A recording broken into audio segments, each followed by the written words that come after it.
I had worn the uniform for 27 years. 27 years of pressed creases and spit-shined boots, of salt spray and jet fuel, of standing watch in the dark hours when the rest of the world slept.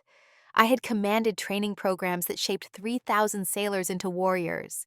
I had briefed admirals whose names appeared in defense budgets, advised captains whose decisions moved ships across oceans, and earned the respect of men and women who measured worth not in pedigree, but in competence. But it took one Thursday afternoon phone call from my sister Amanda to teach me that in my own family, my rank was nothing but an embarrassment wrapped in service ribbons they had never bothered to understand. The call came at 1500 hours, while I stood in the observation deck of the Naval Special Warfare Training Center in San Diego, watching a class of SEAL candidates struggle through surf passage drills. The Pacific stretched gray and endless beyond them, indifferent to their suffering. My phone buzzed against my hip. Amanda's name lit the screen. I stepped outside into the parking lot where F-18s screamed overhead from Miramar, their contrails writing temporary messages across the California sky. Her voice came careful, rehearsed, the way people speak when they have practiced the cruelty until it sounds like reason. "About the wedding," she said. "I've been thinking about the guest list." There was a pause that stretched long enough for me to hear the jets fade into distance. "I think it might be better if you don't come." The words arrived clean and surgical, delivered with the precision of someone who had run this conversation through her head enough times to strip away any trace of doubt.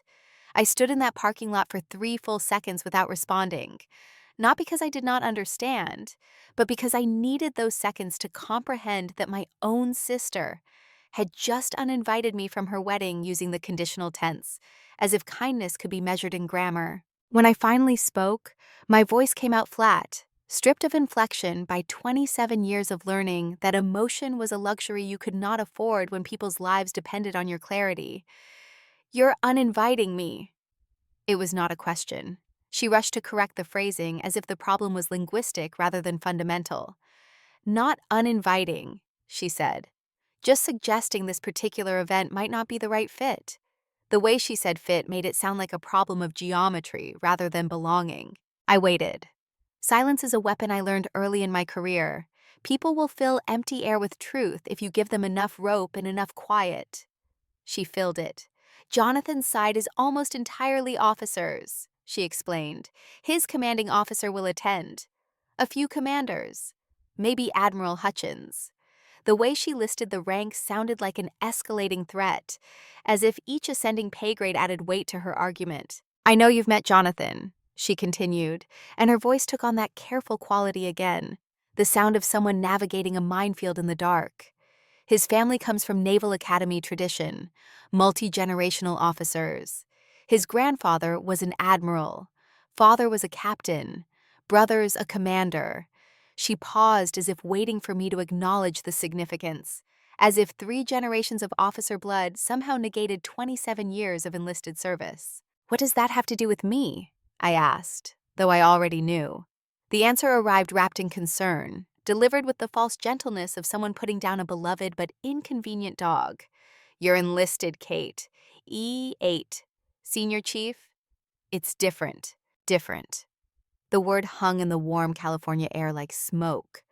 "Different how?" I asked, though I knew this answer too. She took a breath, and I heard her steel herself for what came next. "Jonathan's colleagues will ask questions about family, about background, and when they find out my sister is enlisted, not officer, it creates complications." I watched an aircraft carrier slide past the bay in the distance, massive and slow, moving with the kind of inevitability that comes from sheer tonnage. "You mean it embarrasses you?" I said. The statement fell between us, and she did not deny it fast enough.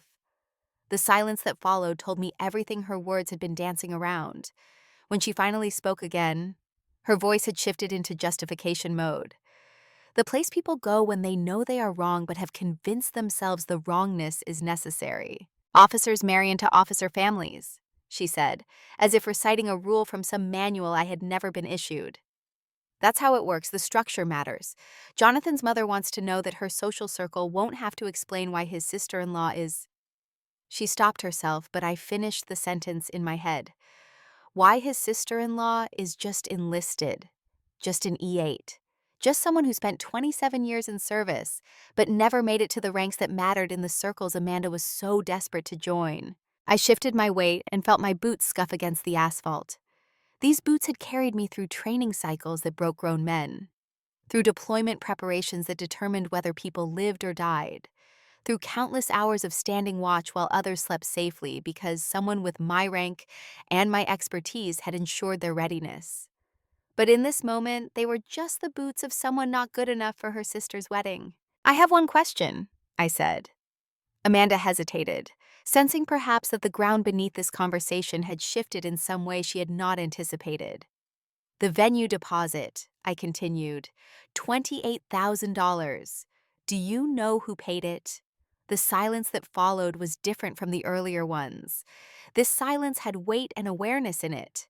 This silence meant she understood where this was heading, even if she did not want to arrive there. "You're making this about money," she said, and I heard the defensive edge creep into her voice.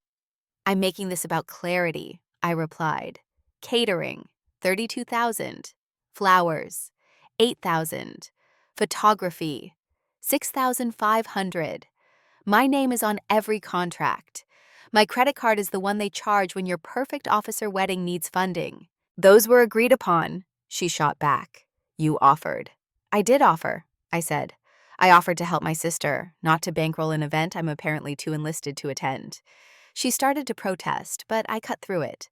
"I'll call you back in 48 hours with my decision about continued funding. Don't make any new charges in the meantime." I ended the call before she could respond. My hand was steady as I lowered the phone. 27 years of training had taught me that the time to shake was later, in private, when the mission was complete. Right now, the mission was to finish the duty day without letting anyone see that something inside me had just cracked in a way that no amount of military bearing could hide. I walked back into the training facility and finished the session with the SEAL candidates. When they called me Senior Chief, the title carried respect earned through competence and tested through fire. When the junior instructor asked if I was okay after the break, I told him I was fine, and he believed me because chiefs do not show weakness to their subordinates. It is one of the unwritten rules that make the rank structure work. But driving home that evening through San Diego traffic, alone in my 2015 Toyota 4Runner with the windows up and the radio off, I let myself think about what had just happened.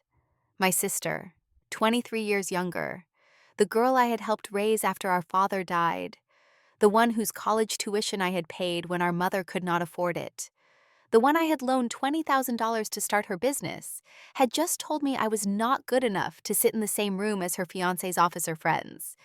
And she had done it in that careful, measured tone, as if the problem was my inability to understand social nuance, rather than her willingness to measure my worth in shoulder boards and braid.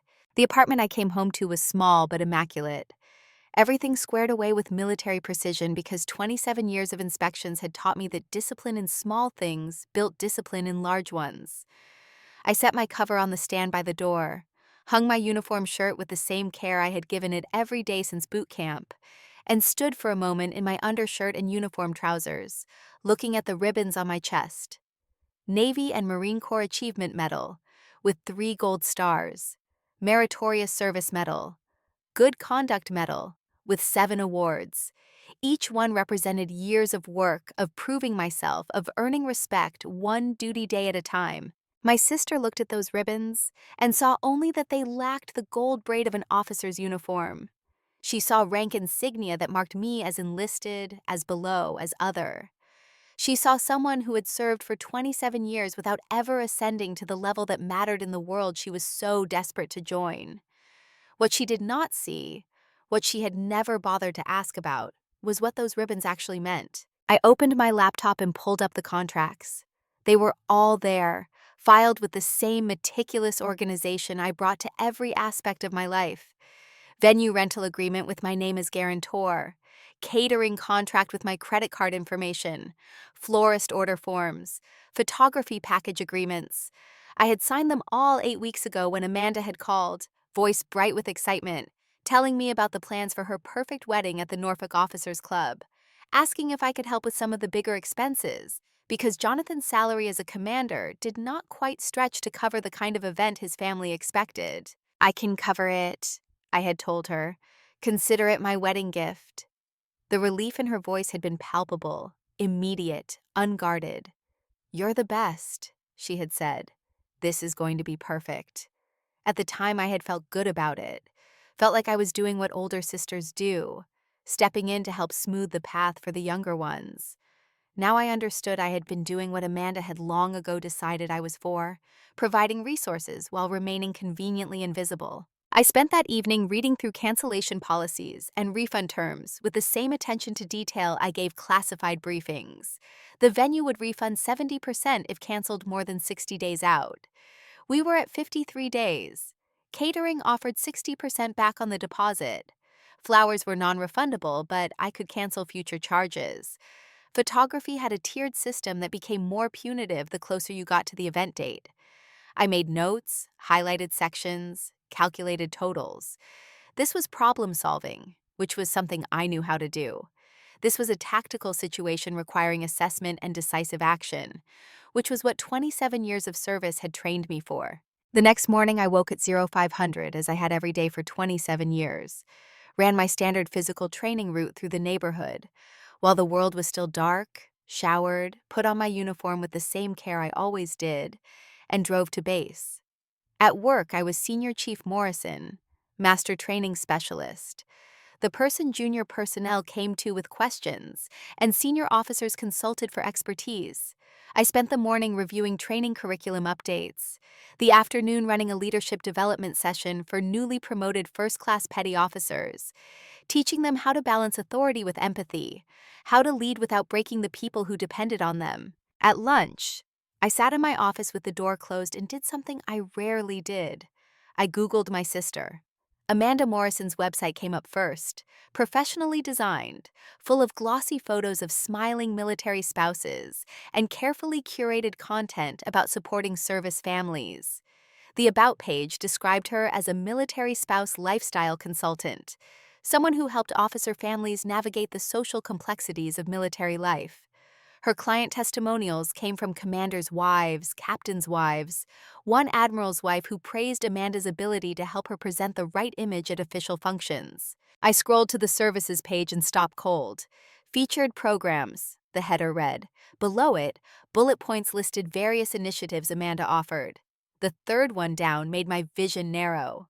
Family Readiness Initiative, comprehensive support system for military families during deployment, serving over 500 families and adopted by multiple Navy commands. Program consultation provided by Amanda Morrison, military family specialist. I stared at those words for a full minute before the implications settled. I had designed that program.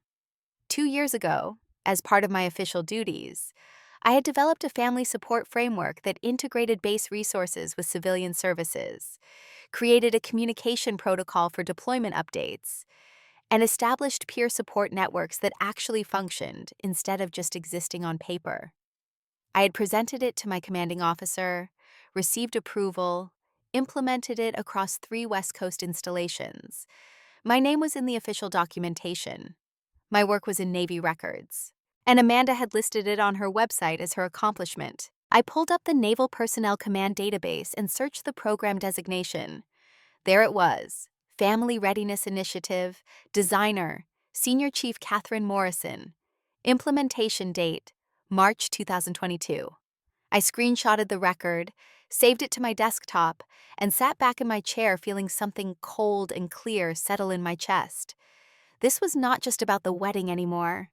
This was about a pattern I had been too close to see. My phone buzzed. Text message from Amanda. 3 words. Did you reconsider? No question mark. As if the answer was foregone. As if I would obviously come to my senses and accept my place in her world order. I typed back. Need to ask you about Family Readiness Initiative on your website. The response came fast. What about it? I kept my reply simple. You didn't design it. I did.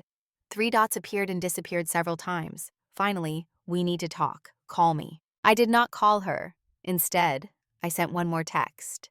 My official documentation proves I designed and implemented that program. Using it as your credential is fraud.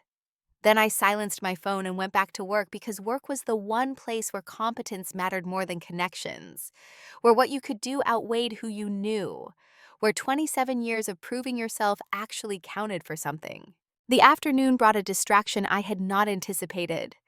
My office phone rang with an internal extension I did not recognize. When I answered, a captain's voice came through. "Senior Chief Morrison, this is Captain Rodriguez. Do you have a moment?"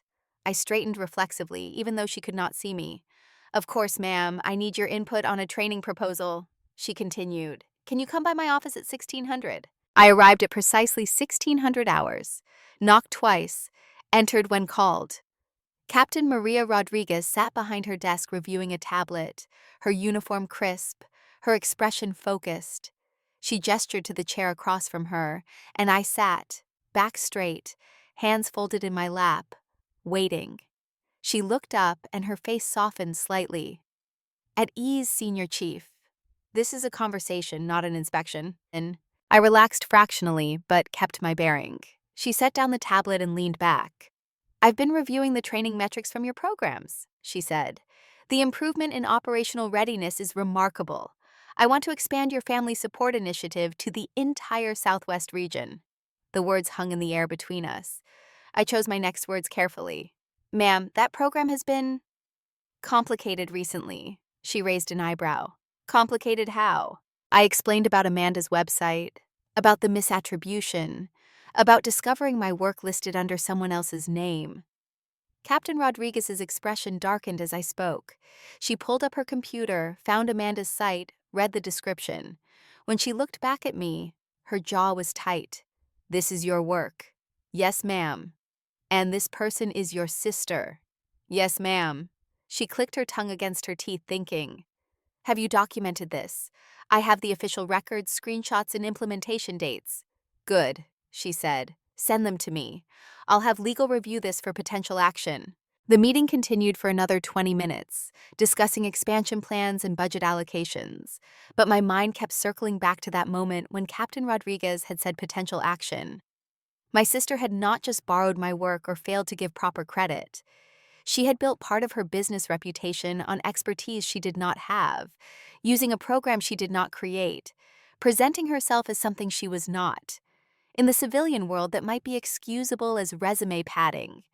In the military world, where lives depended on accurate information and false credentials could kill people, it was something else entirely. I drove home through evening traffic with my phone still silenced, knowing without checking that Amanda had called multiple times, that my mother had probably called too, that the family communication network had lit up with alarm at my implied threat. Let them wait. Let them sit with the uncertainty the way I had sat with Amanda's uninvitation, the way I had sat with the realization that my service meant nothing to the people who should have valued it most. The apartment felt different when I walked in, as if something had shifted in my absence. I changed out of my uniform, hung it precisely, and sat at my kitchen table with my laptop open and a cup of tea cooling beside me. The phone stayed silenced, but I could see the notifications stacking up. 15 missed calls, 27 text messages. I ignored them all and began drafting emails. The first went to the wedding planner, a woman named Simone who had been professional and efficient in all our previous communications. The email was simple and direct. "I am withdrawing authorization for all charges to my accounts associated with the Crawford-Hartford wedding, effective immediately. Please remove my payment information and contact the bride for alternative payment arrangements. Best regards, Senior Chief Catherine Morrison, U.S. Navy." I included my service title deliberately, a reminder that the person canceling their funding was not some petty family member, but someone whose word carried weight in other contexts. The second email went to the Officers Club at Norfolk, to whom it may concern. "I am canceling the deposit and all associated charges for the Crawford-Hartford wedding scheduled for June 15th. Please process refunds per the terms outlined in our contract. Senior Chief Catherine Morrison." The third went to the caterer, the fourth to the florist, the fifth to the photographer. Each one professional, courteous, final. No explanations, no justifications, just clean administrative action. When I finished, 9 emails sat in my drafts folder, each one representing another thread being cut, another connection being severed. I read through them once more, checking for errors, ensuring the tone remained appropriate. Then I clicked send on all 9 in rapid succession. The last email I wrote was to Amanda. My finger hovered over the send button for 5 full seconds before I pressed it. The email was shorter than the others. I have withdrawn financial support for your wedding, effective immediately. All deposits eligible for refund have been refunded. All future charges have been canceled. Vendors will contact you for new payment arrangements. I wish you well, but I will not fund an event I am excluded from. The phone began ringing within 15 minutes. Amanda's name flashed across the screen again and again. I let it ring through to voicemail, listened later to her message. Her voice came through shaking with rage and something that might have been fear. "What did you do?" she screamed into my voicemail. "The venue just called.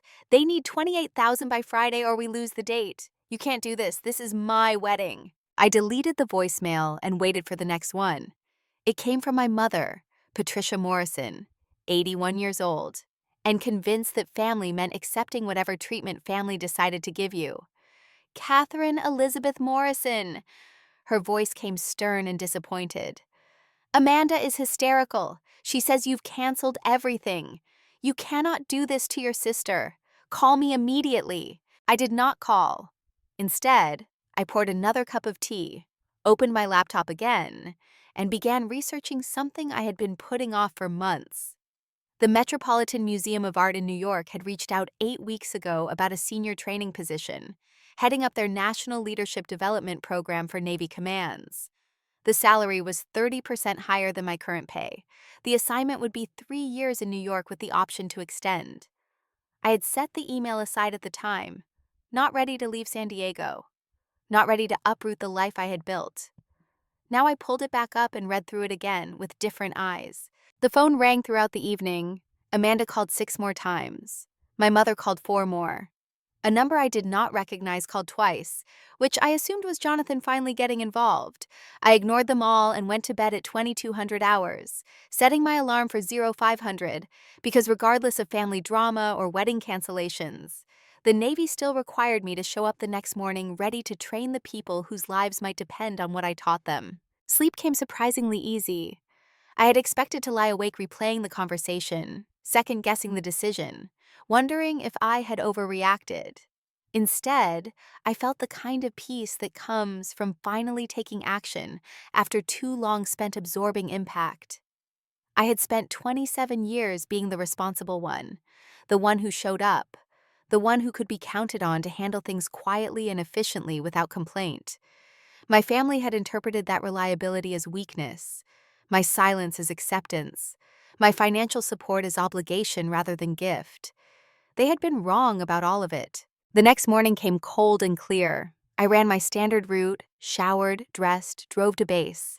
At 0700, I was in my office reviewing the day's training schedule when someone knocked. A young second-class petty officer stood in the doorway. "Senior Chief, there's a call for you." "Outside line." I picked up the phone.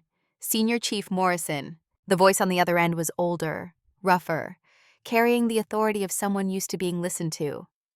"Kate, this is David Sullivan." My posture straightened automatically, even though he had been retired for 4 years.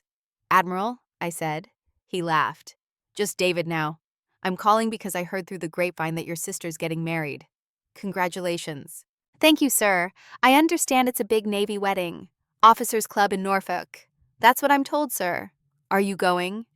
There was a pause while I considered how much to say. "The situation has become complicated," I finally offered. He waited, giving me space to elaborate. "She's asked that I not attend," I continued. "Something about the guest list being mostly officers and my rank being inappropriate." The silence that followed lasted long enough that I wondered if the connection had dropped. Then Sullivan spoke, and his voice had gone cold in a way I remembered from the days when he wore stars on his collar. "She said that."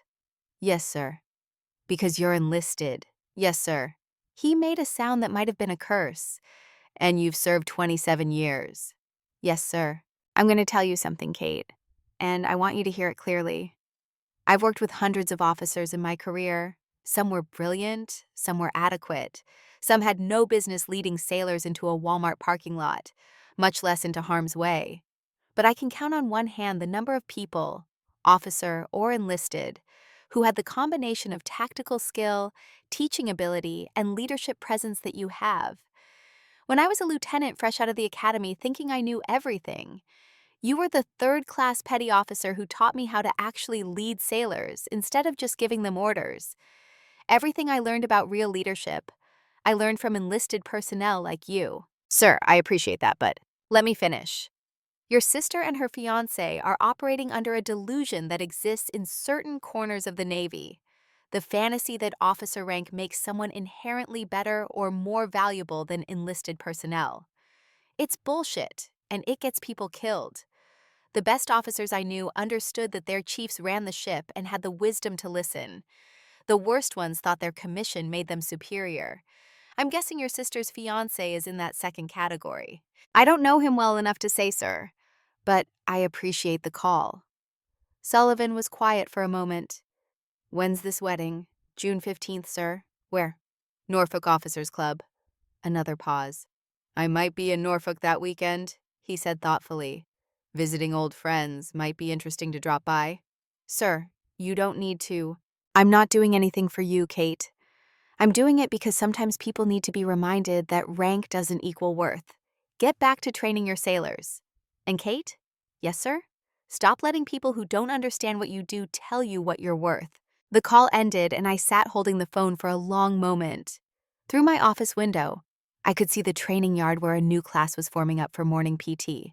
Young sailors who did not yet know what they did not know, who would learn through repetition and correction, and the patient instruction of people like me, people whose rank came with anchors instead of bars, but whose knowledge kept those officers' commands running smoothly. My phone buzzed. Text message from Amanda. Please call me. We need to fix this. I stared at the message, then typed back. Nothing to fix. You made your position clear. I made mine. She responded immediately. You're being unreasonable. This is my wedding. My fingers moved across the screen. And it's my money. Your wedding can still happen. You just have to pay for it yourself. The dots appeared and disappeared 3 times before her response came through. You're ruining my life over hurt feelings. I set the phone down without replying. Hurt feelings. As if 27 years of service could be reduced to emotional fragility. As if the problem was my sensitivity, rather than her disrespect. The phone buzzed again. Another text. Jonathan's mother is asking questions. What am I supposed to tell her? I picked up the phone one more time. Tell her the truth. Your enlisted sister is no longer funding your officer wedding. Then I turned off the phone completely and went to teach a class on damage control, which felt appropriate given that my own family was currently flooding and I had just sealed the hatches. The day passed in the familiar rhythm of training cycles and administrative tasks. At lunch, I ate alone in my office and checked my personal email. 3 new messages from Amanda, increasingly desperate. 2 from my mother, increasingly accusatory.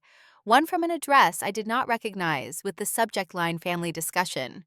I deleted them all unread. Whatever they had to say, I had already heard it in their previous communications. My decision was made. That afternoon, Captain Rodriguez called me back to her office. When I entered, she gestured to the same chair as before. I had legal review your situation, she said without preamble. They confirmed that the Family Readiness Initiative is documented as your work. Your sister's use of it as her credential is legally questionable and professionally unethical. She paused.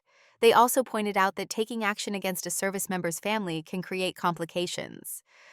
I'm not a service member, I said. No, Captain Rodriguez agreed. But you are. And this situation has the potential to affect your effectiveness and reputation. I had not considered that angle. Amanda's misrepresentation of my work reflected on me whether I wanted it to or not. If people in the military spouse community believed she had expertise she did not have, and that expertise was actually mine, then any failure in her consulting work could potentially blow back on the actual program I had created. It was another layer of damage I had not anticipated. What do you recommend, ma'am? Captain Rodriguez leaned back in her chair. Officially, I recommend you document everything and keep it on file in case this becomes a problem later. Unofficially, I think you should know that the Navy community is smaller than people realize. Your sister is building a reputation in Norfolk consulting for officer families. Norfolk is a major fleet concentration area. People talk. Eventually, someone will cross-check her credentials against actual program records. When that happens, she'll have a credibility problem that no amount of social media presence can fix. The implication was clear. I did not need to take action. Time and the Navy's interconnected community would handle it for me. I thanked the captain and returned to my office, feeling like I had just been given tactical intelligence that shifted the entire battlefield. Amanda had built her business on the assumption that no one would check her credentials, that the officer wives who hired her would take her expertise at face value. She had not counted on the fact that military records are thorough, and military personnel are trained to verify information. By the end of the day, I had received 17 more texts from family members, none of which I read. I drove home through traffic that had become so familiar over 27 years that I could navigate it without conscious thought. The apartment was quiet when I entered. I changed into civilian clothes, made a simple dinner, and sat at my table eating in silence while the sun set outside my window. The phone stayed off. The email stayed unopened. For the first time in longer than I could remember, I felt no obligation to respond to demands that I smooth over someone else's crisis. No pressure to make myself smaller so others could feel bigger. Somewhere in Norfolk, Amanda was probably panicking about venue deposits and vendor cancellations. Somewhere in the same city, my mother was probably calling everyone she knew trying to rally support against my unreasonableness. And somewhere in the Navy bureaucracy, documentation existed that proved beyond doubt exactly what I had accomplished and exactly what my sister had falsely claimed. The truth had a weight and permanence that no amount of social manipulation could overcome. I finished dinner, washed my single plate and cup, dried them, put them away. Then I sat down at my laptop and opened the email from the Metropolitan Museum of Art in New York. Dear Senior Chief Morrison, I typed, I am writing to express my interest in the senior training position your previous email described. I believe my 27 years of experience and proven track record in program development make me a strong candidate. I would welcome the opportunity to discuss how my skills could benefit your National Leadership Development Initiative. Before I could second-guess myself, I attached my resume, added my official Navy training portfolio, and hit send. The email disappeared from my outbox, and I sat back feeling something shift inside me. For 27 years, I had stayed in San Diego because it was familiar, because my family was here, because making waves seemed harder than staying still. But my family had just made it clear that I was only valuable when I was invisible and paying bills. The Metropolitan Museum was offering me a chance to be visible, to be valued, to take my expertise somewhere it would be appreciated rather than exploited. The next morning, I turned my phone back on, and the messages flooded in. I scrolled through them with detached interest, reading them the way I would read after-action reports from a training exercise I had not personally supervised. Amanda's messages had evolved from anger to pleading. Please, Kate, one read, I'm begging you. We can't afford this without your help. Another, Jonathan's mother is threatening to cancel if we lose the officers' club venue. His whole family will be humiliated. My mother's messages carried a different tone, equal parts guilt and frustration. You've always been the strong one said. Don't let pride ruin your sister's happiness. Another, I never thought you would be this cruel. The implication being that strength meant absorbing damage silently, that refusing to fund my own exclusion was an act of cruelty rather than self-respect. The unknown number revealed itself in a voicemail. Jonathan's voice came through smooth and controlled, the voice of someone used to being obeyed. Ms. Morrison, this is Commander Jonathan Hartford. I believe we need to have a conversation about this situation. Amanda is quite upset, and I think there's been a fundamental misunderstanding about the nature of our wedding guest list. If you could please call me at your earliest convenience, I'm sure we can resolve this like adults. I deleted the voicemail. I had no interest in being lectured about adult behavior by a man who had agreed that his fiancée's sister was too embarrassing to invite to their wedding. The phone rang again immediately. Amanda's name flashed on the screen. This time I answered. Before she could speak, I said, "I'm listening. You have 2 minutes." Her voice came out breathless and desperate. "Kate, please. The venue needs payment by Friday. That's tomorrow, $28,000, or we lose the date. Jonathan's family has already sent out invitations. His CO received his invitation. If we have to cancel the venue now, Jonathan's career will be damaged. People will ask why. His mother is already asking questions about why you're not helping anymore." I let the silence stretch. Amanda rushed to fill it. "I know I said things wrong. I know I hurt your feelings. But this is bigger than one conversation. This is my entire future. Jonathan's entire career. If his family thinks there's drama, if his command thinks he's got family problems, it affects his fitness reports. You know how the Navy works. You know perception matters." "I do know how the Navy works," I said, "which is why I'm confused about why you think my rank is a problem." Amanda made a frustrated sound. "It's not about your rank," she said. "It's about what his family expects. They expect certain standards, and when they find out you're enlisted, they make assumptions." "What assumptions?" I asked. She hesitated. "That we're not. That our family isn't." She couldn't finish the sentence. "Isn't what, Amanda? Isn't good enough, isn't the right class, isn't worthy of sitting in the same room as Naval Academy graduates?" "That's not what I'm saying." "Yes, it is," I replied. "That's exactly what you're saying. And you're asking me to fund the venue where I'm not welcome, so that Jonathan's family doesn't have to acknowledge that his wife has an enlisted sister. Am I understanding this correctly?" "You're twisting it. I'm "Clarifying it," I said. "Your 2 minutes are up. Kate, wait." I ended the call. The phone immediately began ringing again. I silenced it, set it face down on the table, and stood up. Through my window, the sun was rising over San Diego Bay, painting the water in shades of gold and gray. Aircraft carriers sat docked in the distance, massive and patient. Somewhere on those ships and on bases around the world, senior chiefs like me were waking up to another day of training sailors, maintaining equipment, ensuring readiness, doing the 1,000 invisible tasks that kept the Navy functioning while officers took credit for the results. I thought about Admiral Sullivan's words. "Stop letting people who don't understand what you do tell you what you're worth." For 27 years, I had let my family define my value in terms they understood. Rank insignia and pay grade and proximity to power. They had never bothered to learn what my actual job entailed, what expertise I had developed, what respect I had earned in communities that valued competence over credentials. My sister built her business on borrowed credibility, while dismissing the source of that credibility as embarrassing. My mother measured my success against an officer's commission I had never sought, because enlisted leadership was where I belonged and where I excelled. The phone continued buzzing against the table. I picked it up long enough to turn it completely off, then set it in a drawer. Then I put on my running shoes and went for a second run, letting the rhythm of feet against pavement clear my head. When I returned an hour later, covered in sweat and breathing hard, I felt centered in a way I had not felt since Amanda's initial phone call. The decision was made, the boundaries were set. Whatever happened next was not my responsibility to fix. At work that day, I received an email from the Metropolitan Museum Position Committee. "We are very interested in your application," it read. "Would you be available for a video interview next Tuesday at 1500 hours Eastern Time?"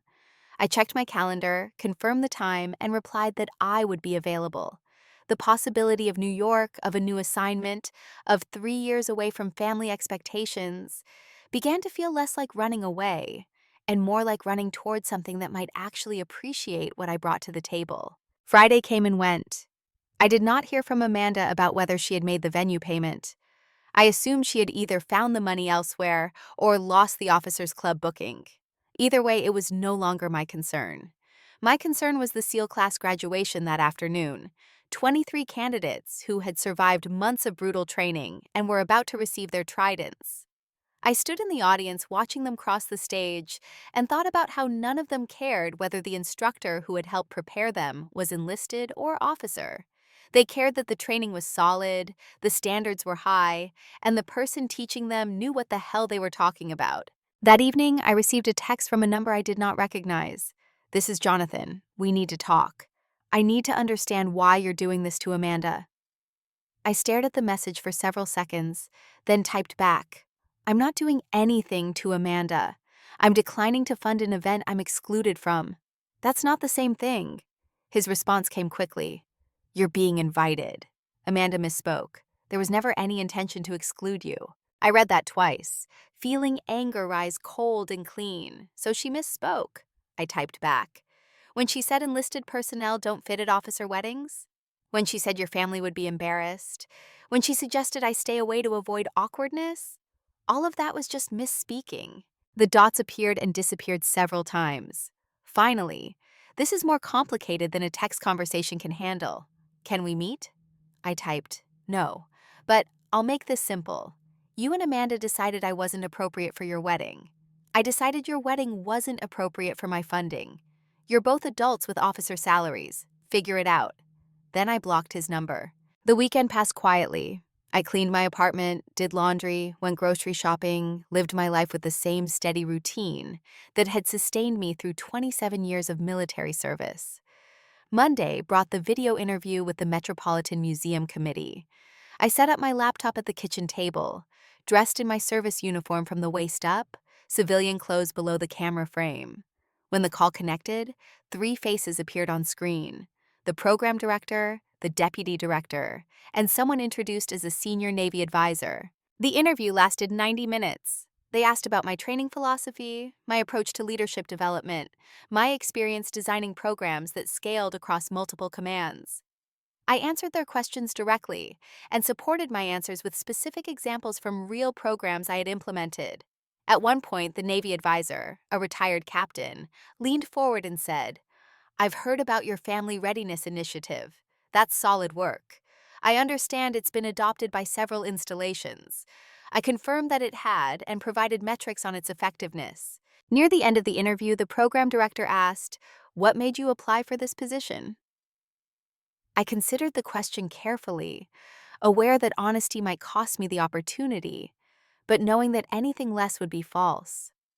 "I'm looking for an environment that values expertise over assumptions," I said. "I've spent 27 years proving my competence in a system that sometimes confuses rank structure with worth. I believe this position offers the opportunity to teach leadership principles to people who will judge me on results, rather than shoulder boards." The 3 faces on screen exchanged glances. The Navy advisor smiled slightly.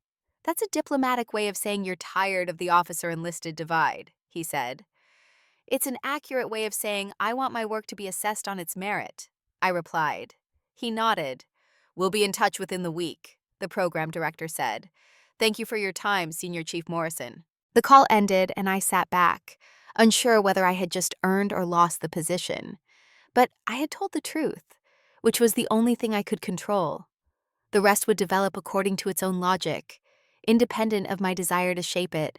That evening, my mother called. I almost did not answer, but something made me pick up.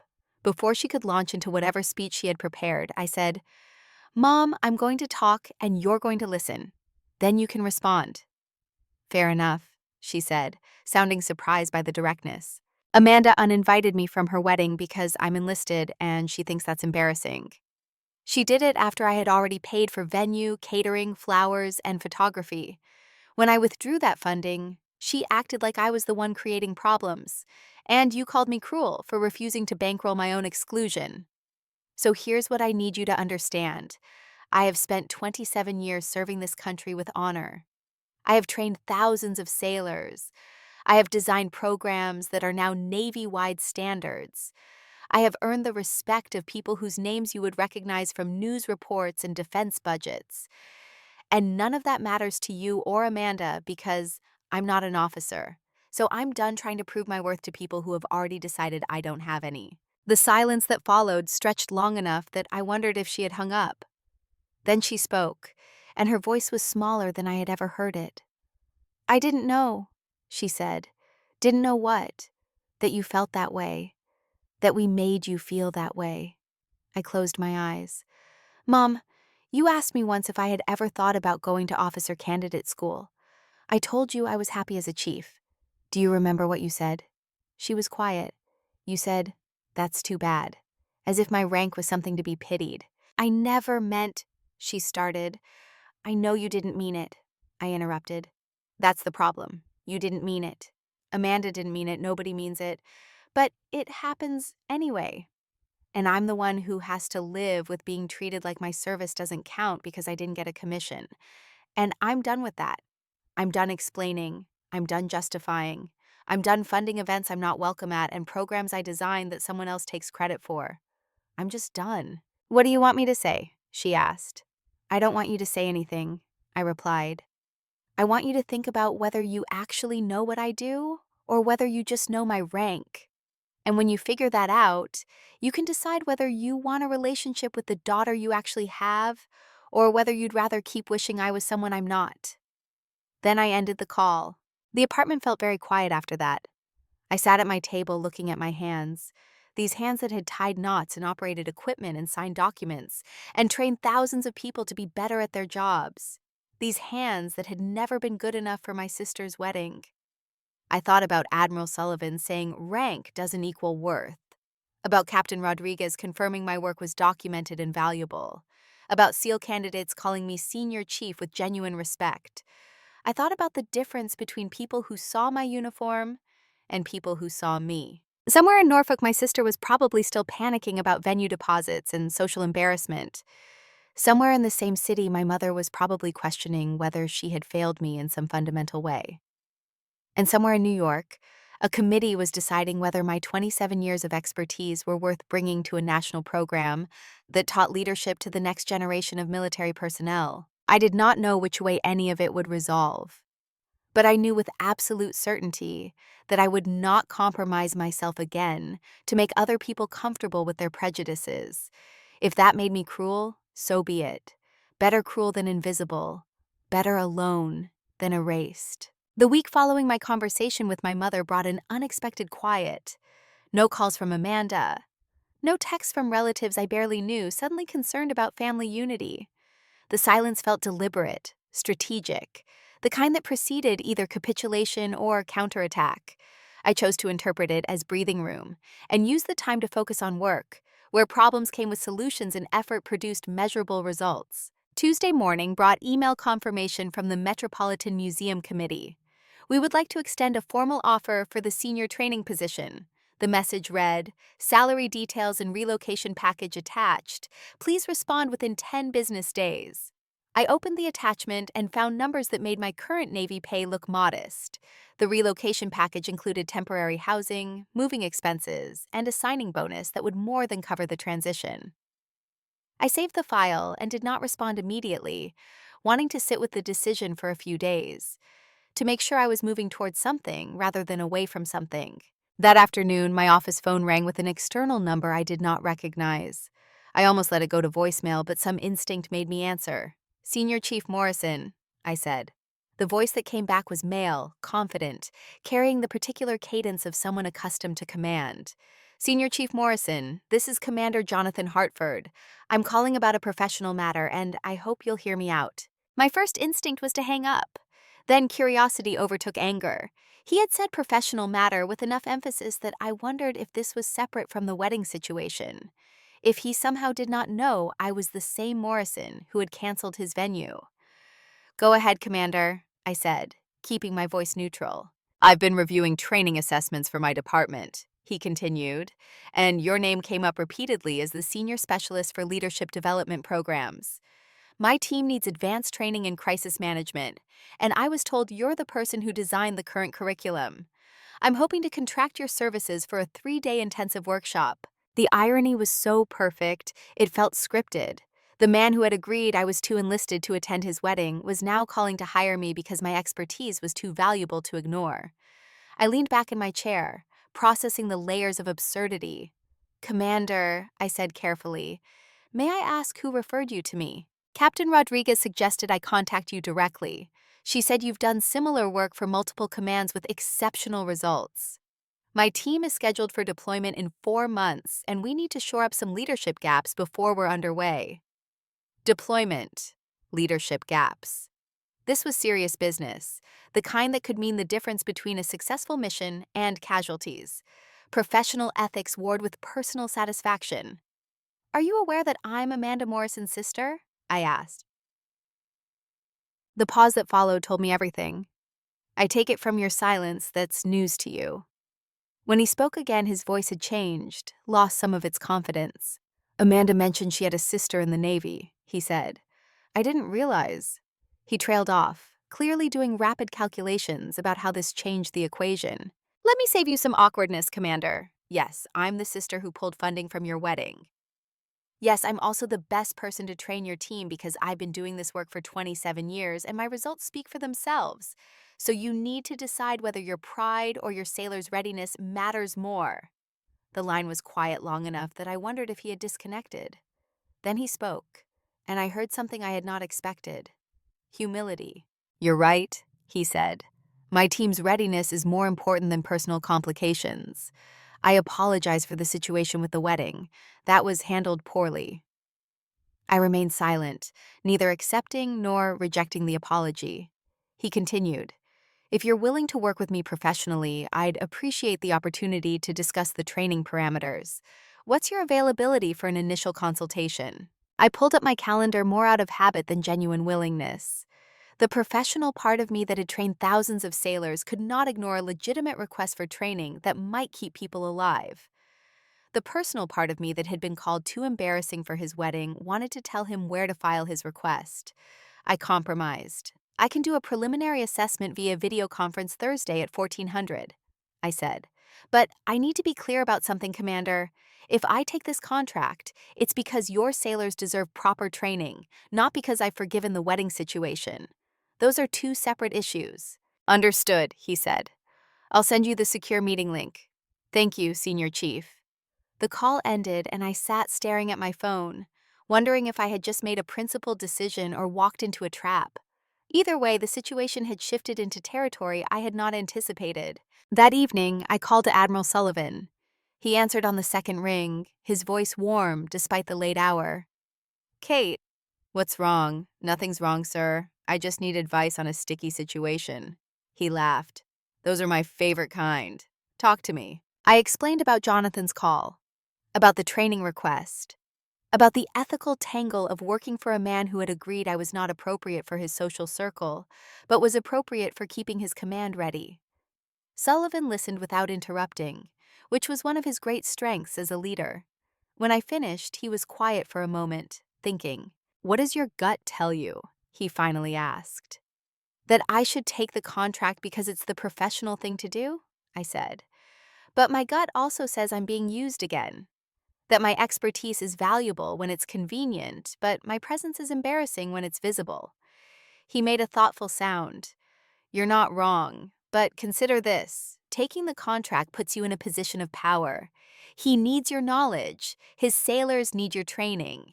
And if you do the job well, which you will, it creates cognitive dissonance for him. He has to reconcile the fact that the person he deemed unfit for his wedding is the same person his command depends on for readiness. I had not thought about it that way. The psychology of it appealed to the strategic part of my brain. There's something else, Sullivan continued. I made some calls about Commander Hartford. His record is solid but not stellar. He's had a few fitness report dings for leadership issues. Nothing career-ending, but enough to keep him from making captain on schedule. He needs this deployment to go well. If you train his team and they perform exceptionally, he gets credit. If you refuse and they have problems, he can't blame lack of training resources. Either way, you hold cards he doesn't have. What kind of leadership issues, I asked. The kind where junior personnel don't trust his judgment. The kind where he makes decisions based on how they'll look rather than what's right. Sound familiar? It did. It sounded exactly like someone who would uninvite his fiancé's sister because of rank perception rather than actual merit. Thank you, sir. That helps clarify things. One more thing, Kate. Sullivan's voice took on a harder edge. I'm still planning to be in Norfolk for that wedding. I've RSVP'd as Admiral Hutchins +1. He and I served together and he's attending anyway. Might be interesting to see how Commander Hartford handles having flag officers present who actually know your work. The image of Admiral Sullivan showing up at Amanda's wedding, publicly connected to me, made something warm unfold in my chest. Sir, you really don't need to do that. I know I don't, he said. But I'm going to. Some lessons are best taught in person. Get some sleep, Kate. And take that contract. Show him what enlisted excellence looks like. Wednesday morning, I received 3 emails in rapid succession. The first was from Amanda. The subject line simply, "Please read." I opened it against my better judgment. The message was long, rambling, cycling between anger and pleading. "You're destroying everything I've worked for," she wrote. "Jonathan's family is asking questions I can't answer. His mother found out about the venue situation, and now she thinks we're financially unstable. Do you understand what you've done? I'm not trying to hurt you. I'm trying to build a life. Why can't you see that?" I closed the email without responding. The second was from my mother, shorter but more pointed. "I've been thinking about what you said. You're right that I don't know the details of your work, but I do know that sisters are supposed to support each other. I'm disappointed in your choices, Catherine." The use of my full name signaled her disapproval had reached critical mass. I filed the email in a folder I rarely checked and moved on. The third email came from Captain Rodriguez with the subject line FYI. Inside was a forwarded message thread between her and someone in Norfolk Naval personnel. "Senior Chief Morrison's Family Support Initiative has been flagged by a spouse in Norfolk claiming design credit. Command is requesting documentation and attribution verification. Thought you should know this might become official." I sat back, understanding that Amanda's credential misrepresentation had finally caught the attention of people who cared about accuracy. The Navy's interconnected community was doing exactly what Captain Rodriguez had predicted. Thursday at 1400, I logged into the secure video conference with Commander Hartford.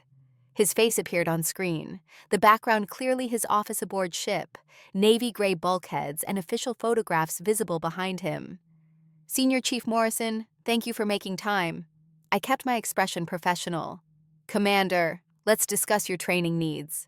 The next 40 minutes were strictly business. He outlined his team's composition, their current skill levels, identified gaps in crisis response protocols and decision-making under pressure.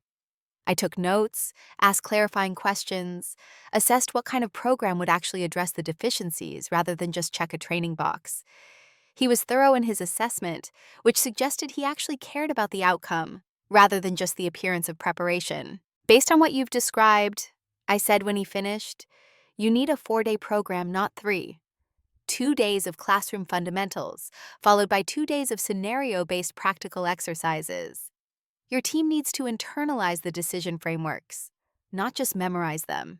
He nodded. 4 days works. "What's your availability?" I checked my calendar. "I can do the week of May 20th. That gives you 2 weeks before your deployment window." He made a note. "That works. I'll send the formal contract request through official channels." "One thing, Senior Chief." I waited. He seemed to struggle with how to phrase whatever came next. "I want to address the situation with Amanda. Not because it affects this contract, but because I owe you honesty. She didn't tell me the full story about the funding situation until after I called you. I was under the impression she had arranged alternative payment, not that she was still pressuring you to reinstate support. I didn't know she'd listed your work as her credential on her website. And I didn't know about the investigation into that misrepresentation until yesterday, when my XO mentioned it in passing." "The investigation. So it was official now." I kept my face neutral. "What you know or don't know about Amanda's business practices isn't my concern, Commander. What I care about is whether your team gets trained properly. That's where our professional relationship begins and ends." He looked like he wanted to say more, but nodded instead. "Understood. You'll have the contract request by end of week." The call ended, and I closed my laptop, feeling like I had just navigated a minefield while blindfolded. That evening brought a call from a number with a Norfolk area code. I answered warily. "This is Senior Chief Morrison." The voice that came through was older, female, carrying authority that needed no introduction but got one anyway. Senior Chief Morrison, this is Commander Patricia Vickers, Navy Personnel Command, Family Services Division. I'm calling about an attribution discrepancy that's been brought to our attention regarding the Family Readiness Initiative program. I straightened in my chair. Yes, ma'am. We've received documentation showing you as the program designer, she continued. But we've also received complaints from a dependent spouse consultant who claims design credit and is concerned about her professional reputation being damaged by conflicting information. Can you provide your perspective on this situation? I could and did, walking her through the timeline of program development, implementation, official documentation, and my recent discovery of Amanda's website. Commander Vickers listened without interrupting. When I finished, she was quiet for a moment. This individual is your sister, correct? Yes, ma'am. And you believe she misrepresented her involvement intentionally.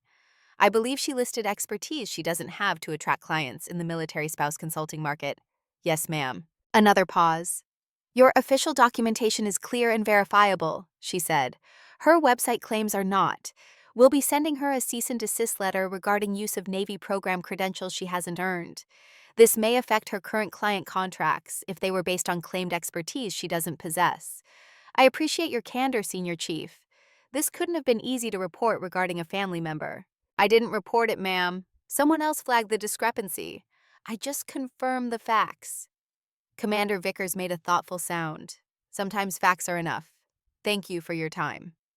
The call ended, and I sat in the gathering darkness of my apartment, understanding that Amanda's business was about to face serious problems that had nothing to do with wedding funding. She had built her reputation on borrowed credentials, and the Navy had noticed. What happened next would depend entirely on how she chose to respond. Friday brought the formal training contract from Jonathan's command, official and detailed, listing payment terms that were generous for a 4-day program.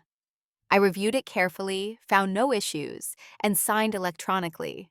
The contract disappeared into the Navy's administrative system, where it would be processed and filed alongside thousands of other routine transactions. Except this one was not routine. This one meant I would spend 4 days training the man who thought I was too embarrassing to attend his wedding, teaching him and his team the skills that might keep them alive in a crisis situation. The weekend passed in the familiar rhythm of chores and physical training. Monday morning, I arrived at work to find my desk phone message light blinking. The voicemail was from Amanda, her voice shaking. "They're threatening to sue me," she said without preamble. "My clients, 3 of them. They're saying I misrepresented my qualifications and they want refunds for services rendered under false pretenses. My lawyer says I need to issue public corrections and remove the program from my website. But if I do that, my entire business model falls apart. Everything I built is based on that credibility. You have to help me. You have to tell the Navy this was a misunderstanding." I deleted the voicemail. There was nothing to help with. She had made her choices and now faced their consequences. My phone buzzed with a text. "Amanda again. Please, Kate, I'm begging you. If I lose my business, I have nothing. Jonathan's family will never accept me. I'll be exactly what they thought I was, someone who doesn't belong in their world." I stared at that message for a long time. The admission buried in those words was more honest than anything else she had said. She did not care about losing the business itself. She cared about losing the social proof the business provided, the credibility that let her claim membership in the officer-spouse community, the credentials that made her acceptable to Jonathan's family. Without those credentials, she was just Amanda Morrison, sister of an enlisted sailor, exactly the kind of person she had spent years trying not to be. My fingers moved across the keyboard. "You already don't belong in their world if you have to lie to be accepted." The response came instantly. "That's easy for you to say." "You don't care what people think," I typed back. "I care what people think. I just don't lie about who I am to change their opinion." Then I muted the conversation and went back to work. That afternoon, Captain Rodriguez called me to her office again. When I entered, she gestured to the chair and I sat. "I wanted to update you on the credential situation," she said.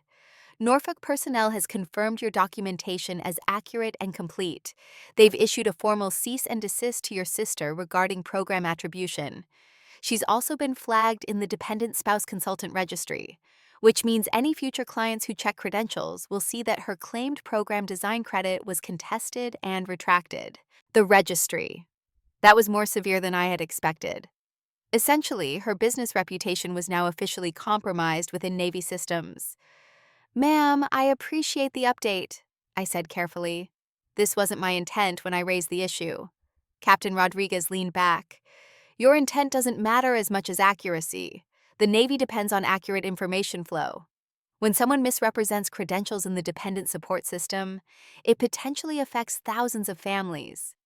Your sister chose to claim expertise she didn't earn.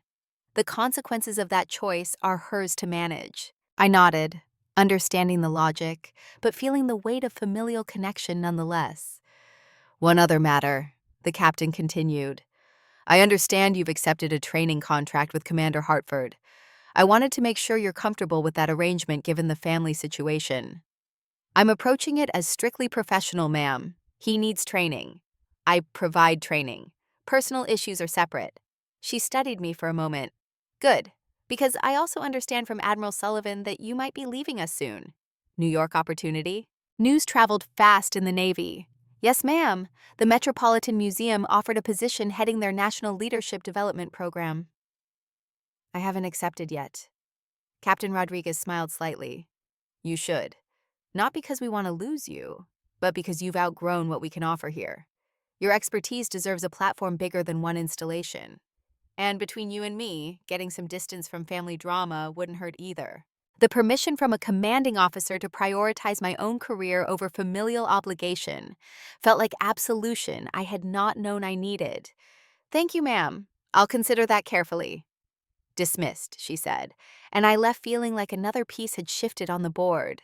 That evening, I pulled up the Metropolitan Museum offer and read through it again. 3 years in New York. National scope of impact. Salary that would let me rebuild savings depleted by years of family support. A chance to work with military leadership from all branches, to shape training programs that would affect thousands of service members. And critically, 3,000 miles from San Diego. From Amanda's drama. From my mother's disappointment. From the constant low-grade pressure to be smaller and quieter and less than I actually was. I opened a reply email. "Dear Committee," I typed, "I am pleased to accept your offer for the senior training position. I can begin July 1st, which allows me to complete current commitments and arrange relocation. Thank you for this opportunity." My finger hovered over the send button for only a moment before I clicked it. The email disappeared into the digital void, and I felt something release in my chest. Some tension I had been carrying so long I had forgotten it was there. The phone rang within an hour. Admiral Sullivan's name flashed on the screen. "You took the job," he said without greeting. "How did you know?" "I have friends everywhere, Kate. Congratulations. This is the right move." "Thank you, sir. I hope so." He laughed. "You don't hope. You know. That's why you're good at what you do. Listen, about Norfolk. I'm confirmed for June 15th. Admiral Hutchins is picking me up at the airport. We're planning to make a very visible entrance at the Officers Club. Might be good if you're there too." The suggestion landed with the force of strategy rather than support. "Sir, I wasn't planning to attend." "I know," he said. "But I think you should reconsider. Not for Amanda. For you. To show up as exactly who you are and let people draw their own conclusions about whether enlisted personnel belong in that room. You don't need an invitation from your sister. You're there as my guest. Admiral Hutchins's guest. Flag officers who respect your work. That changes the dynamic entirely." I had not thought about it that way. Showing up uninvited would be petty. Showing up as the guest of a two-star admiral would be making a point. "Sir, are you sure about this?" "I'm sure that people like your sister and her fiancé operate on assumptions that need correcting," he said. "I'm sure that the best way to correct those assumptions is to make them impossible to maintain. And I'm sure that you've spent 27 years being invisible when you should have been celebrated. Time to change that pattern." The call ended, and I sat with the implications. Attending Amanda's wedding after everything that had happened would be provocative at best, malicious at worst. But attending as Admiral Sullivan's guest, publicly associated with flag rank officers who valued my expertise, would force a reckoning Amanda had been avoiding. The truth about who I actually was versus who she had decided I should be. May 20th arrived faster than I expected. I flew to Norfolk on military transport, carrying 4 days' worth of training materials and a determination to treat Jonathan Hartford with the same professional courtesy I gave any commanding officer whose team needed preparation. The base guest quarters where I stayed were utilitarian and familiar, metal frame beds and industrial carpeting that looked identical in every installation I had ever visited. The first training day began at 0700 in a conference room aboard Jonathan's ship. His team filed in, 15 junior officers and senior enlisted personnel who would form his command structure during deployment. I stood at the front and waited for them to settle. When the room quieted, Jonathan made introductions. "This is Senior Chief Morrison from San Diego. She's one of the Navy's top training specialists for crisis management and leadership under pressure. You'll give her your full attention and cooperation for the next 4 days." The group responded with the standard, "Yes, sir," and I launched into the program. For the next 8 hours, I walked them through decision frameworks, cognitive load management during crisis situations, communication protocols when systems failed. I used case studies from real deployments, disaster scenarios that had ended both well and poorly, asking them to identify decision points where leadership had made the difference between success and catastrophe. The team engaged seriously, asked good questions, pushed back when they disagreed with my analysis. By the end of day one, I could tell they were quality personnel who genuinely wanted to improve. Jonathan stayed for the entire session, taking notes, participating in discussions when appropriate. During a break, he approached me at the coffee station. "This is excellent material," he said quietly. "Better than I expected." I met his eyes. "What did you expect, Commander?" He had the grace to look uncomfortable. "I don't know. Something more theoretical, maybe. This is practical in ways that will actually help." "That's the point of good training," I said. "Pretty slides and academic concepts don't keep people alive when things go wrong. Real-world application does." He nodded slowly. "Amanda never mentioned that you did work like this." I poured coffee and kept my voice neutral. "Amanda doesn't know much about what I do. She knows my rank. She doesn't know my job. There's a difference." The acknowledgement of that difference hung between us for a moment before someone called his name and he moved away. I returned to the front of the room and continued teaching, pushing them through scenario after scenario until their decision-making improved and their communication tightened. Day two brought practical exercises. I split them into teams and ran them through simulated crises: fire aboard ship, machinery failure during combat operations, medical emergency with limited resources. Each scenario required rapid assessment, clear communication, and leadership decisions under pressure. I watched Jonathan work with his team and saw both strengths and weaknesses. He made good tactical decisions, but hesitated when those decisions might be unpopular. He communicated clearly, but did not always listen when junior personnel offered alternatives. He led competently, but not inspirationally. During the debrief, I addressed these patterns without naming him specifically.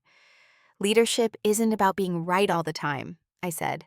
"It's about creating an environment where the best information surfaces quickly, and decisions get made based on reality instead of ego. If your junior personnel don't feel safe telling you uncomfortable truths, you're leading blind, and blind leaders get people killed." The room was quiet, absorbing that message. Jonathan's face suggested he understood the critique was directed at him, even if I had not called him out explicitly. Evening brought an unexpected visitor to my guest quarters. I opened the door to find a lieutenant commander I recognized from the training sessions. "Ma'am, sorry to bother you after hours. I'm LCDR Sarah Chen, the XO. Can I have a moment?" I stepped aside and she entered, declining my offer to sit. "This is awkward," she began, "but I think you should know something about the command climate here." I waited, sensing she had rehearsed this conversation carefully. "Commander Hartford is a good officer in many ways," she continued, "but he has blind spots. He makes decisions based on optics more than operational necessity sometimes. The team respects his position, but they don't always trust his judgment. Your training is highlighting issues we've been trying to address for months." She paused. "I wanted to thank you for that.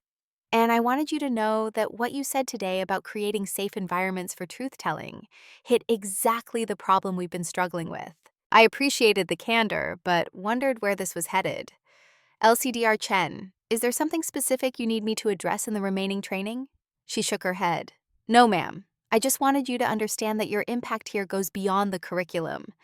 Some of us needed to hear from someone outside the command that these issues matter, that speaking truth to power is part of our duty, not insubordination.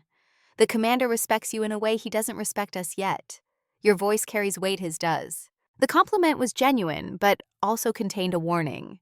Jonathan Hartford led a team that did not fully trust him, and they were looking to outside validation to push changes they could not implement from within. That was a more serious leadership problem than a 4-day training could fix. I'll do what I can in the time we have, I told her. But sustained change has to come from within the command. You and the other senior personnel have to hold the line after I leave. She nodded. I know. We will. Thank you, Senior Chief. After she left, I sat on the narrow bed and thought about the layers of dysfunction Amanda was marrying into. Jonathan Hartford commanded a ship, but not fully the loyalty of his crew. He made decisions based on perception rather than principle. He valued credentials over competence. No wonder he had agreed so easily when Amanda suggested her enlisted sister was inappropriate for the wedding. He operated in a world where surface appearance mattered more than substance, where rank structure was about status rather than responsibility. Days 3 and 4 intensified the practical training. I ran them through increasingly complex scenarios, adding time pressure and information uncertainty, forcing them to make decisions with incomplete data. I watched the team dynamics shift as they learned to trust each other's expertise, regardless of rank or position. Junior enlisted personnel offered insights that saved simulated lives. Officers learned to listen before commanding. The command climate began to shift in small but measurable ways. On the final afternoon, Jonathan pulled me aside after the last debrief. I know this was supposed to be about crisis management training, he said, but I think you taught us something more important about leadership culture. I didn't respond immediately, letting him continue. I've been thinking about what you said about blind leaders, about decision-making based on perception versus reality. He looked uncomfortable but determined. I think you were talking about me specifically. Not in a mean way, in a necessary way. I kept my expression neutral. The training applies to whoever needs it, Commander. He nodded. Right, but I'm the one who needs it most. My XO made that pretty clear in our discussions last night. He paused. I wanted to apologize again, not just for the wedding situation, though that was handled poorly, but for the pattern that situation represents. Making decisions based on how things look rather than what's right. Excluding people who don't fit an image instead of valuing what they contribute. That's not the kind of officer I want to be. The apology felt genuine this time, born from recognition rather than politeness. I appreciated that he had done the work to connect his behavior to broader patterns. Commander, I said carefully, what matters now is whether you actually change those patterns or whether this is just words. Your team is watching. They'll know which it is within a month. He straightened. Understood. Thank you for your time and expertise, Senior Chief. This training was exactly what we needed, even if it wasn't exactly what I expected. I packed my materials and caught the evening transport back to San Diego. As the aircraft climbed away from Norfolk, I looked down at the naval base growing smaller below, at the ships docked in precise rows, at the structured world where rank and protocol governed every interaction. I had just spent 4 days teaching leadership to a man who had deemed me too embarrassing for his social circle. The irony was not lost on me, but neither was the impact. I had done good work that would help keep sailors safe. That was what mattered. The rest was just noise. Back in San Diego, I had 2 weeks before Amanda's wedding.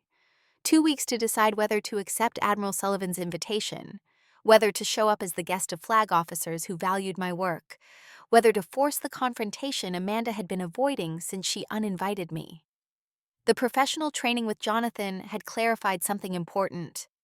I did not need validation from people who measured worth in shoulder boards. But I did need to stop letting those people define my place in the world. I called Admiral Sullivan. Sir, about your invitation to attend the wedding as your guest. I've decided to accept. His response came warm with approval. Outstanding. Admiral Hutchins and I will pick you up from guest quarters at 1700 on the 15th. Dress blues, we're making this official. Yes, sir. And Kate? Yes, sir. This isn't about revenge. This is about visibility. about taking up space you've earned, about letting people see what enlisted excellence actually looks like. I understand, sir. The next 2 weeks passed in a blur of preparation. I arranged travel to Norfolk, confirmed my dress blues were inspection ready, coordinated with Sullivan's aide about timing and logistics. I did not tell Amanda I was coming. I did not tell my mother. This was not about them. This was about showing up for myself, visible and unashamed, exactly as I was. 3 days before the wedding, my phone rang with Amanda's number. I almost did not answer, but curiosity won. Her voice came through strained and exhausted. Kate, I need to tell you something. The wedding is still happening, but everything's changed. Jonathan's mother found out about the credential investigation. She's furious. She thinks I'm a fraud who tried to social climb my way into their family. Jonathan defended me, but the damage is done. Half his family is barely speaking to us. I listened without interrupting. And the business is basically over, she continued. I've lost 6 clients. 2 more are threatening legal action. My lawyer says I should just shut down and rebrand, but I don't have the energy or the money. The irony is that none of this would have happened if I'd just been honest from the start. If I'd just been myself, instead of trying to be what I thought Jonathan's world required. The admission hung between us. That's what I've been trying to tell you, I said quietly. You can't build a life on pretending to be someone else. It doesn't work. She made a sound that might have been a laugh or a sob. I know that now. Too late, but I know it. The wedding is going to be smaller than planned, quieter. Most of Jonathan's officer friends aren't coming. Something about command climate issues and professional boundaries. I don't really understand it. I did. Word had spread through the Norfolk officer community about Jonathan's leadership problems, about his XO's concerns, about the training that had been required to address his blind spots. Officers were distancing themselves from a commander whose career trajectory had started to look uncertain. Amanda was about to marry a man whose social capital was evaporating exactly when she needed it most. I hope it goes well, I said, and meant it. Despite everything, I did not want Amanda to be miserable. I just wanted her to learn that you cannot build happiness on foundations of pretense and exclusion. She was quiet for a moment. Are you still in San Diego? Yes. Will you be in Norfolk next weekend? I will. I'm attending Admiral Hutchins' change of command ceremony on the 14th. The lie came easily, a small fiction to avoid explaining that I was coming to her wedding uninvited. Oh, she said, sounding surprised. I didn't know you knew Admiral Hutchins. There's a lot you don't know about my work, Amanda. She was quiet. I'm beginning to understand that. The call ended, and I sat with the strange feeling that something between us had shifted, some intractable pattern finally beginning to crack. The night before I flew to Norfolk, I stood in my apartment one last time as a San Diego resident. The Metropolitan Museum position started July 1st. I had already arranged movers for my belongings, coordinated with the base housing office to terminate my lease, said goodbye to the SEAL candidates I had been training. This chapter of my life was closing. The next chapter would begin in New York, 3,000 miles from family expectations and the weight of being invisible. I looked at my dress blues hanging ready for the next day. The ribbons aligned perfectly across my chest, the rank insignia bright against the dark fabric. 27 years of service contained in that uniform. 27 years of training, leading, serving. And tomorrow I would walk into my sister's wedding wearing that service proudly, escorted by admirals who understood what those ribbons meant, taking up space I had earned through competence and dedication, rather than family connection or social performance. The next morning I flew to Norfolk for the last time, carrying nothing but a small bag and the certainty that whatever happened at Amanda's wedding, I would leave it as myself. Senior Chief Catherine Morrison, Master Training Specialist, valued expert, and finally, after 27 years of being invisible, someone who refused to hide anymore. Norfolk on June 15th arrived humid and thick, the kind of coastal heat that made dress uniforms cling and sweat bead before you even stepped outside. I checked into guest quarters at 0900, hung my dress blues with meticulous care, and spent the afternoon reviewing files I had brought from San Diego. Not wedding-related files, work files. The kind that documented patterns of behavior and leadership failures that the Navy took seriously when they threatened operational readiness. 3 weeks ago, during the training sessions with Jonathan's team, LCDR Chen had mentioned something in passing about an incident, a near miss during exercises the previous year, equipment failure that should have been caught during inspections but was not, junior personnel who had raised concerns and been told to stand down. The kind of incident that got buried in paperwork if someone with enough rank decided it was easier to hide than to address. I had filed the information away at the time, assuming it was standard command climate grumbling. Then I started digging. The Navy keeps records of everything: training reports, safety investigations, maintenance logs, incident reviews. Most of it is boring administrative detail that no one outside the chain of command ever examines. But if you know what you are looking for, if you understand how systems fail and how leaders cover those failures, patterns emerge from the noise. I had spent 2 evenings after returning from Norfolk pulling classified reports, cross-referencing dates and personnel assignments, building a timeline that showed exactly what had happened aboard Jonathan Hartford's previous command. The incident had occurred during night operations 14 months ago, a mechanical failure in steering systems that should have been detected during pre-deployment inspections. 2 junior petty officers had flagged potential problems in their maintenance reports. Their immediate supervisor had elevated the concerns to the department head. The department head had brought it to Jonathan, then serving as executive officer. Jonathan had determined the risk was acceptable. The repairs could wait until after the exercise. Proceeding as scheduled was important for maintaining the training timeline. The steering system had failed at a critical moment. No one died. The ship did not sink, but it came closer than official reports acknowledged. The subsequent investigation had been quiet, contained, concluded with findings that blamed equipment age rather than leadership judgment. The junior petty officers who raised initial concerns had been transferred to other commands shortly after. Standard rotation, the paperwork said. But the timing was convenient. The department head who had elevated the concerns had received a fitness report that praised his technical competence, but questioned his judgment in crisis situations. Another convenient outcome. And Jonathan Hartford had received orders to his current command, a lateral move that looked normal on paper, but represented a stalled career trajectory for someone who should have been on the fast track to captain. I had brought copies of the incident report, the maintenance logs, the personnel transfer records, and the fitness reports. Not because I planned to use them, but because I wanted to understand exactly what kind of officer my sister was marrying. The answer was clear. Jonathan Hartford made decisions based on career preservation rather than crew safety. When confronted with uncomfortable truths, he suppressed the messengers rather than addressing the message. He led through authority rather than trust. And he had gotten away with it because the incident had not resulted in casualties, because investigations could be managed, because people who might have spoken up had been silenced through transfers and negative fitness reports. At 16:30, I showered and began the ritual of putting on dress blues. The uniform felt different this time, heavier with intention. I was not just wearing the rank and ribbons. I was embodying everything they represented, walking into a space where people had decided I did not belong, and forcing them to confront the gap between their assumptions and reality. The shoes shined mirror bright, caught afternoon light through the window. The ribbons aligned perfectly across my chest, told a story most people in that wedding would never understand. But Admiral Sullivan would. Admiral Hutchins would. And that was enough. At 1700 precisely, a staff car pulled up outside guest quarters.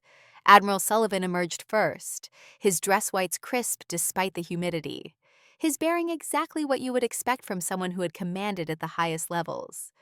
Admiral Hutchins followed, older, more weathered, carrying the kind of presence that came from decades of leading sailors through actual combat rather than peacetime exercises. They both smiled when they saw me. Senior Chief Morrison. Sullivan's voice carried warmth and approval. "You look ready to make a statement." "I am, sir." Hutchins extended his hand. "David has told me about you, Senior Chief.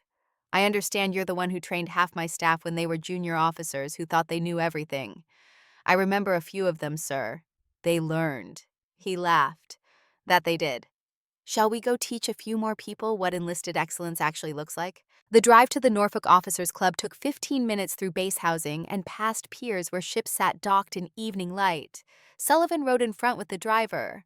Hutchins and I sat him back, and he used the time to ask detailed questions about my training methodology, my approach to leadership development, my plans for the New York position. He listened to my answers with the attention of someone who actually cared about expertise rather than just making conversation.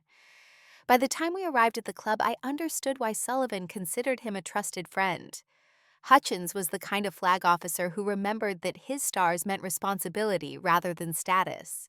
The officers' club sat imposing and traditional, brick facade and white columns that spoke to Navy heritage and the weight of rank. Cars already filled the parking lot, mostly higher-end models driven by officers whose pay grades afforded luxury vehicles. Our staff car pulled up to the entrance, where a young ensign stood checking invitations. Sullivan stepped out first, and the ensign snapped to attention. "Good evening, Admiral Sullivan, Admiral Hutchins." The young officer's eyes widened slightly when he saw me emerge after them, trying to reconcile my enlisted rank with my arrival in Flag Officer Company. "Senior Chief Morrison is our guest," Sullivan said easily, and I heard in his tone the implicit message, "Do not question this." The ensign nodded quickly and gestured toward the entrance. "Of course, sirs." "Ma'am, enjoy the evening." We walked in together, Sullivan on my right, Hutchins on my left, and I felt like I was being escorted into battle by people who understood exactly what kind of fight this was. The reception was already in progress when we entered. The room held perhaps 80 people, officers and their spouses dressed in formal attire, champagne glasses catching light from crystal chandeliers overhead. Conversation flowed in that particular rhythm of military social events, careful and coded, where people navigated rank hierarchies even while pretending the gathering was casual. I scanned the room and found Amanda immediately. She stood near the far wall in her wedding dress, white lace and careful styling, talking to an older woman I assumed was Jonathan's mother. She had not seen me yet. Jonathan stood nearby in his dress whites, the commander's insignia bright on his shoulder boards, looking confident and at ease in this environment where rank and social status aligned perfectly with his worldview. His face was turned toward a cluster of officers I recognized from the training sessions. They were laughing at something, the easy camaraderie of people who believed they belonged in spaces like this. Then one of them glanced toward the entrance, and his expression changed. He touched Jonathan's arm and nodded in our direction. Jonathan turned. His face went through a sequence of reactions in rapid succession. Recognition of the Admirals, pleasure at their attendance, confusion about why they had come together, and then shock when he saw me standing between them. The color drained from his face. He said something to the officers around him and started moving toward us, his path careful to avoid where Amanda stood with his mother. He wanted to intercept this situation before it reached his bride. "Admiral Hutchins, Admiral Sullivan." Jonathan's voice came out controlled, but I heard the strain underneath. "Thank you for attending. I wasn't aware you were bringing guests." Hutchins smiled pleasantly. "Senior Chief Morrison has been instrumental in preparing your team for deployment, Commander. We thought it appropriate to acknowledge her expertise in a more social setting." Jonathan's jaw tightened almost imperceptibly. "Of course. Senior Chief, welcome." His eyes met mine, and I saw calculation happening behind the politeness. He was trying to figure out how to manage this without creating a scene. Across the room, Amanda had finally noticed the commotion. I watched her excuse herself from Jonathan's mother and start moving toward us, her expression shifting from curiosity to recognition to horror as she understood what was happening. Her sister, the one she had uninvited because enlisted personnel were embarrassing, had just arrived as the guest of 2 flag officers. The social mathematics of that equation destroyed every assumption she had made about rank and belonging. Before she reached us, Sullivan raised his voice slightly, pitched to carry across the room without shouting. If I could have everyone's attention for a moment. The conversations around us died. 80 faces turned toward the entrance where we stood. Jonathan looked like he wanted to sink through the floor. Amanda froze mid-step, her face cycling through emotions too fast to name. I wanted to take a moment to acknowledge someone who represents the very best of what the Navy stands for. Sullivan's voice carried authority and warmth in equal measure. Senior Chief Catherine Morrison has spent 27 years training the sailors who keep our fleet ready. She has designed programs that are now Navy-wide standards. She has trained thousands of personnel, including many of the officers in this room. Her expertise in leadership development is why Commander Hartford's team is prepared for their upcoming deployment. And she has done all of this with the kind of excellence that should remind us that rank is about responsibility, not superiority. The room was absolutely silent. I could feel eyes on me, reassessing, recalibrating their assumptions. Hutchins picked up where Sullivan left off. I had the privilege of reviewing Senior Chief Morrison's work recently. The Family Readiness Initiative she designed has been adopted across 3 fleets. Her training methodology has been cited in multiple fitness reports as the reason commands achieved exceptional readiness scores. And I understand she has accepted a position heading national leadership development programs in New York. The Navy's loss is the broader military community's gain. Amanda's face had gone from white to red, and back to white again. Jonathan stood rigid, trapped between social obligation and personal discomfort. His mother was staring at me with an expression that suggested she was trying to reconcile the enlisted rank on my uniform with the admirals flanking me like honor guard. Other guests whispered to each other, filling in context, realizing that the insignificant enlisted sister was actually someone whose expertise commanded flag officer respect. Sullivan raised his glass. To Senior Chief Morrison. A few people echoed the toast automatically. Then more joined. Within seconds, the entire room had raised glasses toward me, a social wave that could not be resisted without overt rudeness. I nodded acknowledgement, keeping my expression professional, refusing to show either triumph or discomfort. This was not about gloating. This was about visibility, about forcing people to see what they had chosen to ignore. Amanda reached us then, her breathing slightly elevated, her carefully applied makeup unable to hide the stress in her eyes. "Kate, what are you doing here?" Her voice came out higher than normal, stretched thin with panic barely controlled. Admiral Sullivan answered before I could. "I invited her, Ms. Morrison, given her significant contribution to your fiancé's command readiness. It seemed appropriate for her to attend the celebration." Amanda opened her mouth and closed it again, unable to find words that would not sound ungracious in front of flag officers. Jonathan stepped forward, putting a hand on Amanda's arm in what might have looked like affection, but read more like restraint. "Admirals, Senior Chief, thank you for coming. We're honored by your presence. If you'll excuse us for a moment, Amanda and I need to greet some other guests." It was smoothly done, a tactical retreat disguised as social obligation. Sullivan nodded graciously and they moved away. Jonathan leaning close to whisper urgently in Amanda's ear while she nodded, her face rigid with the effort of maintaining composure. The crowd had started to resume conversations, but the energy had shifted. People kept glancing toward me, toward the admirals, trying to understand the social dynamics at play.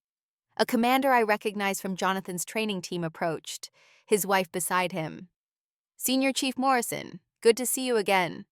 This is my wife, Jennifer. She wanted to meet the person responsible for all those late-night training sessions I came home talking about." His wife smiled warmly. "He says you're the toughest instructor he's ever had. Coming from him, that's high praise." We talked for a few minutes about training methodology and deployment preparation. Then another officer approached, then another. Each one wanted to acknowledge the training I had provided, to introduce me to their spouses, to thank me for preparing their teams. The pattern was deliberate. These officers understood what Sullivan and Hutchins had done by showing up with me. They were publicly aligning themselves with the Admiral's message. Expertise and competence mattered more than rank perception. 20 minutes into the reception, my mother found me. She looked older than I remembered, wearing a dress that was formal but not quite appropriate for an officer's wedding, standing slightly apart from the clusters of military families who knew how to navigate these events. "Catherine," her voice came quiet and uncertain. "I didn't expect to see you here. I'm here as Admiral Sullivan's guest, Mother. He thought it was important for people to understand what my work actually involves." She looked at the admirals, at the officers who had gathered around me, at the visible evidence that her daughter was more than the enlisted rank she had been embarrassed by. "I should have asked," she said finally, "about your work, about what you do. I made assumptions and I was wrong." The apology was not eloquent, but it was honest. "I'm sorry, Catherine." I nodded, accepting what she could offer without demanding more. Thank you for saying that. She looked toward where Amanda stood with Jonathan near the wedding party table, both of them maintaining frozen smiles while receiving congratulations from guests. She's having a hard time, my mother said. The business problems, the investigation, and now this. I felt a flash of anger, but tamped it down. This is not something being done to her, mother. This is consequence. There's a difference. My mother nodded slowly. I'm beginning to understand that. She touched my arm briefly and moved away, leaving me with the distinct impression that family dynamics had permanently shifted in ways that could not be reversed. The daughter she had thought was disappointing had turned out to be accomplished. The daughter she had thought was a success had turned out to be built on borrowed credibility. Neither of us would forget those revelations. Dinner was announced, and guests moved toward tables arranged around the room. I found myself seated with Sullivan and Hutchins at a table that also included a captain and two commanders I had worked with on previous training programs. The conversation flowed easily, technical discussions about readiness assessments and leadership development mixed with personal questions about my plans for New York. Across the room, I could see Amanda and Jonathan at the head table, surrounded by wedding party and family, both looking like they were enduring rather than enjoying their own reception. During the salad course, LCDR Chen appeared at my elbow. Senior Chief, could I borrow you for a moment? There's something you should see. I excused myself and followed her to a quiet corner near the entrance. She pulled out her phone and showed me an email. It's from the Naval Inspector General's office. They're opening a formal investigation into the incident from last year, the one involving the steering system failure. Someone submitted an anonymous complaint with supporting documentation 2 days ago. I kept my face neutral, but my heart rate increased. I had not submitted the complaint. I had brought the documentation to understand the situation, not to weaponize it. Who submitted it? I asked. Chen shook her head. Anonymous means anonymous, but the documentation is thorough. Maintenance logs, personnel transfer records, fitness reports that show patterns of retaliation against people who raised concerns. Whoever compiled this knew exactly what they were doing. She paused. I thought you should know before it becomes public. The investigation notice went to Commander Hartford this morning, so Jonathan knew. He had received notice of an Inspector General investigation on the morning of his wedding, understanding that his career was now officially in jeopardy. And he had chosen to proceed with the wedding anyway, maintaining appearances, hoping perhaps that the investigation would conclude in his favor. But IG investigations were not known for leniency when they found evidence of leadership failures that endangered personnel. Thank you for telling me, I said to Chen. She nodded. For what it's worth, Senior Chief, whoever submitted that complaint did the right thing. There are junior sailors who are safer now, because someone finally held the commander accountable. She returned to her table, and I stood in the quiet corner processing this development. Someone had used my documentation to file a formal complaint. Someone who understood the system well enough to make it anonymous and thorough enough to trigger a real investigation. I returned to my table as the main course was being served. Sullivan glanced at me and I gave a slight nod, communicating that something had developed, but it could wait for private discussion. We ate in comfortable conversation, the kind that comes from mutual respect and shared understanding of how the Navy actually worked beneath its formal protocols. Dessert was cleared and the best man stood to give a toast. He spoke about Jonathan and Amanda's relationship, about how they had met at an art gallery opening, about how Amanda's sophistication and social grace complemented Jonathan's military bearing. The toast was practiced and pleasant and completely surface level, the kind of speech that said nothing real about either person being celebrated. Polite applause followed. Then Jonathan's father stood, a retired captain whose bearing suggested he had never quite left active duty.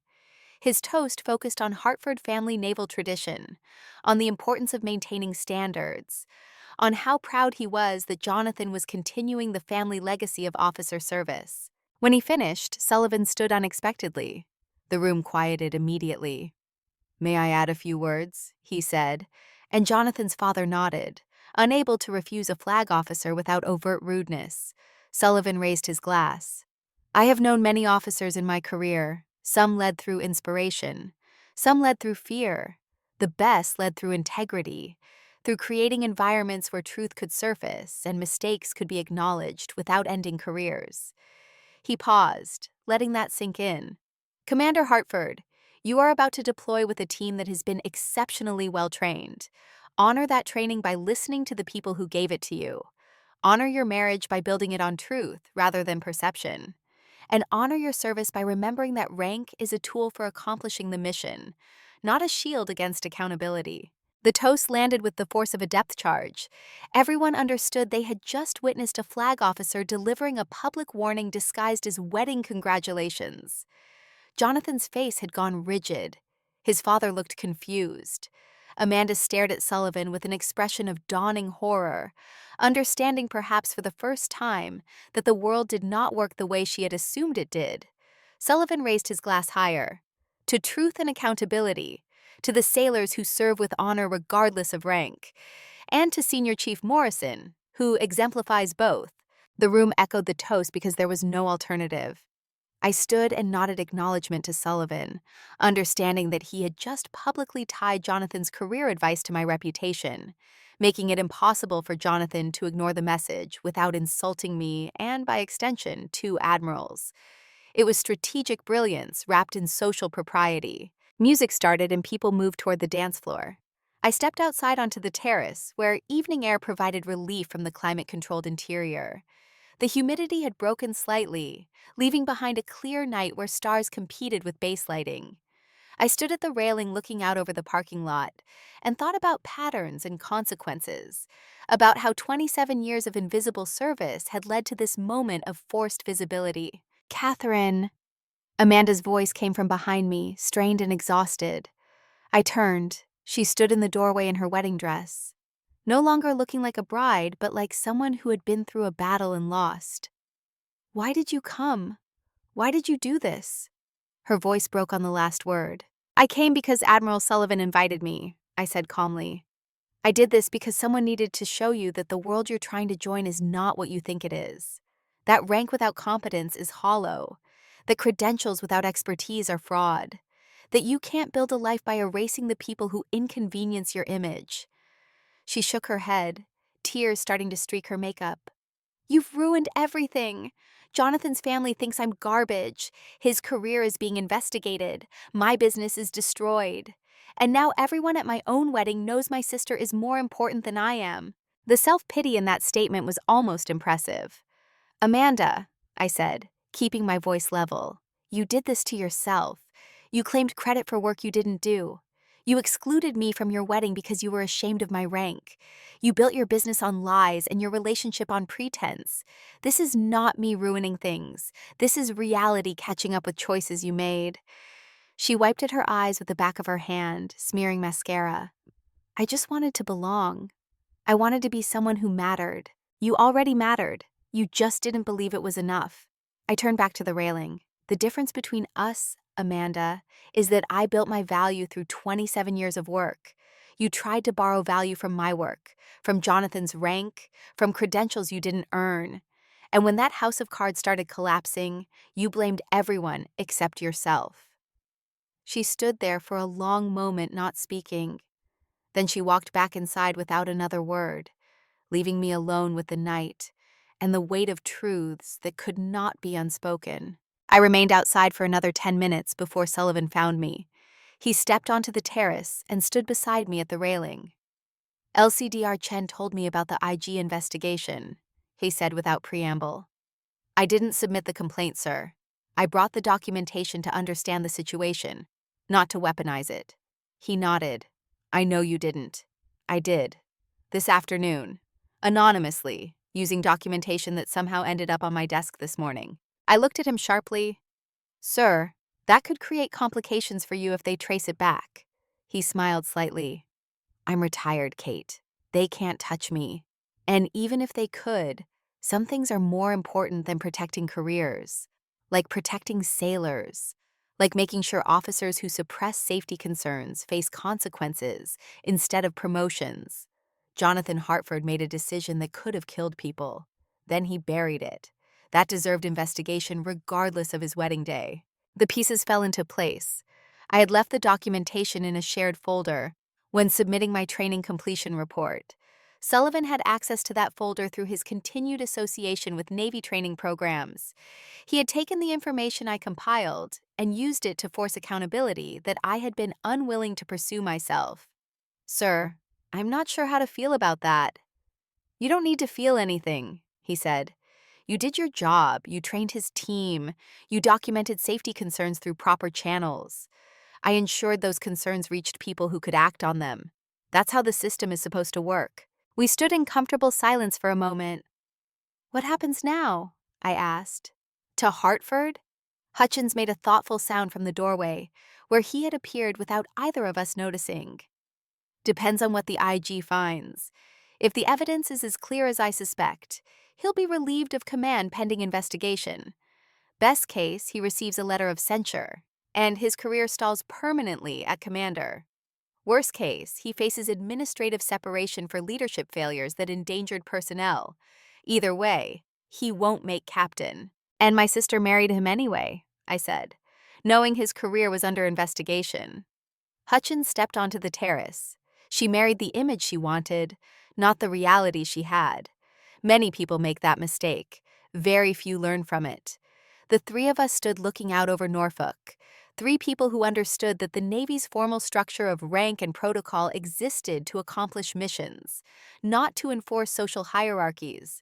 When that structure got corrupted by people who cared more about appearance than substance, the system itself provided tools for correction. Inspector General investigations, fitness report reviews, training assessments that revealed leadership weaknesses, and sometimes retired admirals who filed anonymous complaints because active duty personnel faced retaliation risks. "We should head back," Sullivan said finally. "Your sister's wedding is almost over and you've made your point effectively. I don't need to rub salt in the wound." We returned to the reception where the celebration was winding down. Guests had started departing, citing early morning obligations and babysitter schedules. Jonathan stood near the exit, shaking hands and accepting congratulations, his expression fixed in a smile that did not reach his eyes. Amanda had reappeared with fresh makeup, standing beside him, playing her role perfectly despite everything that had crumbled around her. I collected my cover from the coat check and prepared to leave. My mother found me one more time near the exit. "Will I see you again?" she asked. "Before you leave for New York?" I thought about the question carefully. "That depends, Mother, on whether you want to know your daughter or whether you want to keep wishing I was someone else." She nodded slowly. "I want to know you, Catherine.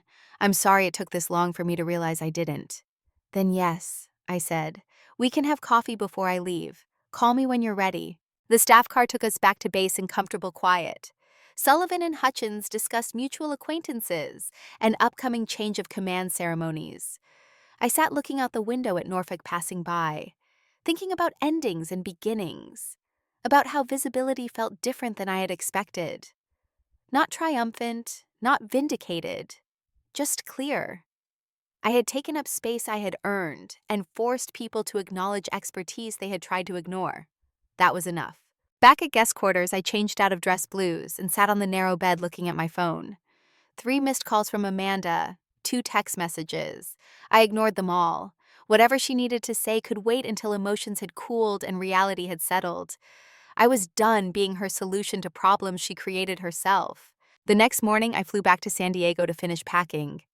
3 weeks remained before my move to New York. 3 weeks to close out files, transition responsibilities, say goodbye to colleagues who had become friends. The work absorbed me in that final stretch, providing structure and purpose that kept me from dwelling on wedding aftermath or family complications. 2 days before my departure, Amanda called. I almost sent her to voicemail, but curiosity won. Her voice came through quiet and measured, stripped of the desperate edge from our last conversation. "Kate, I need to tell you something. Jonathan and I have decided to postpone the marriage. Not cancel, postpone. Until the investigation is complete and we understand what we're actually dealing with." The admission surprised me. "That's probably wise," I said. She was quiet for a moment. "His XO called me yesterday. She said that your training was the first time Jonathan actually listened to feedback about his leadership problems, that you created an environment where he had to face truths he'd been avoiding. I don't know if that's true or if she was just being kind. but I thought you should know. The training was professional, Amanda. What he does with it is his choice. Another pause. I also wanted to say I'm sorry. Really sorry, not just words. For the credential fraud, for uninviting you from the wedding, for treating your service like it was something to be embarrassed about. I was wrong about all of it. I appreciated that she had done the work to name specific failures rather than offering vague apologies. Thank you for saying that. It doesn't fix what happened, but it's a start. Are you really moving to New York? She asked. I am. New job, new chapter. Good, she said, and I heard something genuine in the word. You should have opportunities that match your expertise. I'm glad you're getting them. The call ended, and I sat with the strange feeling that my sister and I had finally had an honest conversation, painful as it was to arrive there. My last day in San Diego brought a small gathering at the training center. Colleagues I had worked with for years, junior personnel I had trained, even a few SEAL candidates from recent classes who had heard I was leaving. Captain Rodriguez presented me with a framed certificate of appreciation. Her remarks focused on measurable outcomes and program success rather than sentiment. When you make excellence look routine, people forget how hard it is to achieve, she said. Don't let them forget in New York. Make them see what we've known here for years. I drove away from this base for the last time that evening. My belongings already shipped to New York. My apartment empty except for a sleeping bag and toiletries I would need for one final night. The city looked different in evening light, familiar and strange at once, like seeing a photograph of someone you used to know well. 27 years of my life had been shaped by this place, by the Pacific stretching infinite beyond the bay, by training yards and aircraft carriers, and the steady rhythm of military service. I was leaving it behind, but taking everything it had taught me about competence and integrity and the difference between rank and worth. New York welcomed me with summer heat and overwhelming scale. The Metropolitan Museum gave me an office with a window, a staff of 4, and a budget that made San Diego training programs look underfunded. My first briefing involved representatives from all service branches, senior officers and enlisted leaders who would implement the National Leadership Development Program I would design.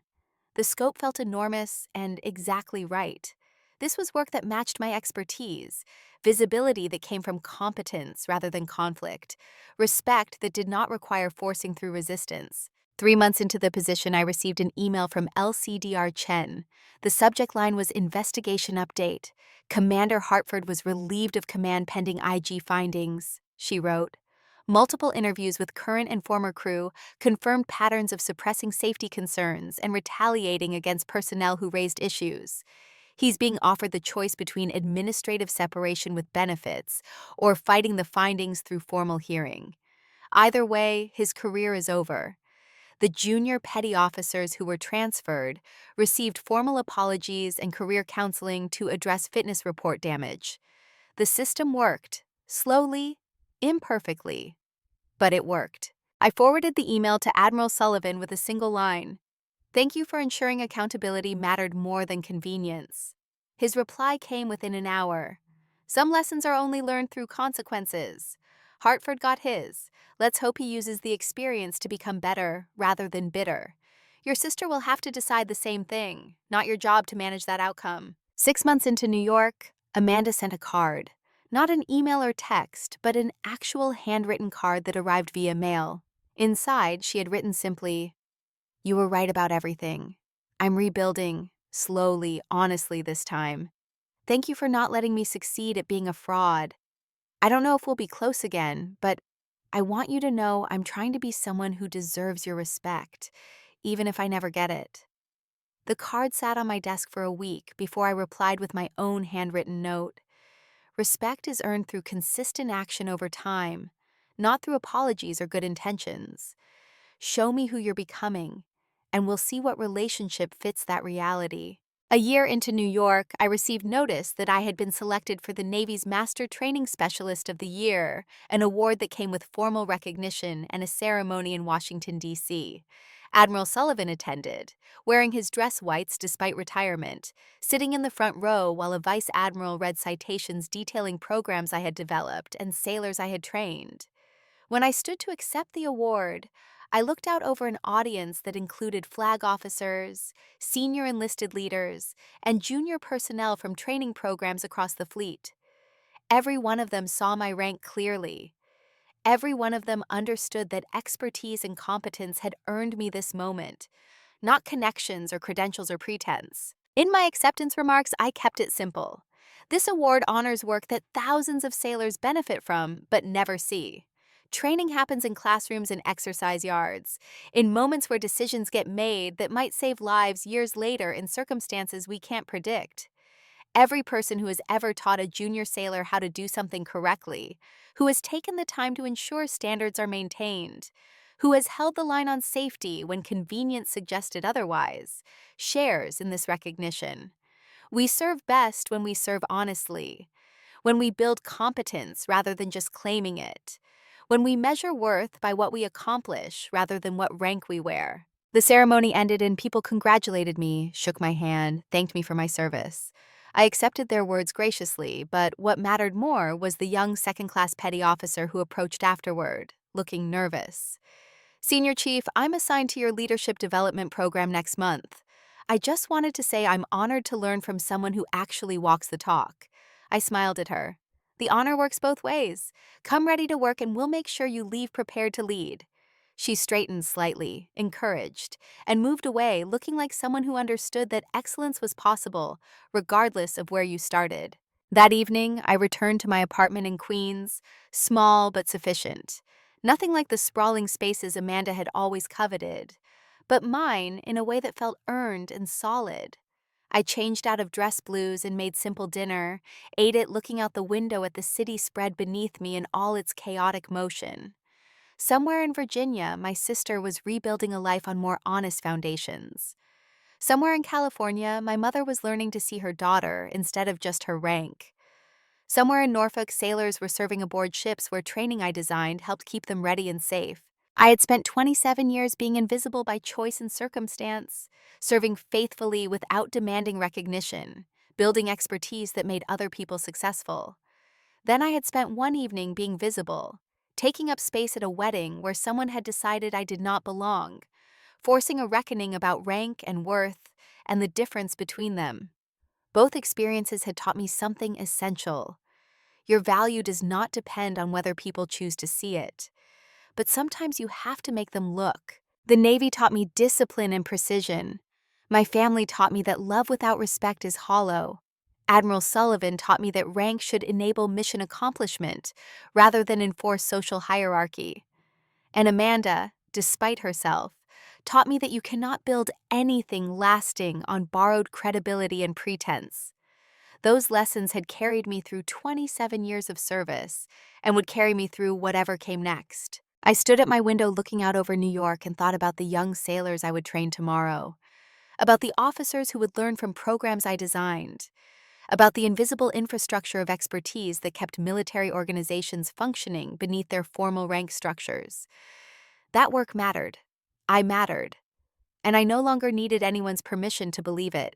27 years of service had taught me that rank is temporary, but integrity is permanent, that competence speaks louder than credentials, and that sometimes the bravest thing you can do is refuse to be invisible when someone decides you should not be seen. I had learned those lessons the hard way, but I had learned them completely, and that made all the difference.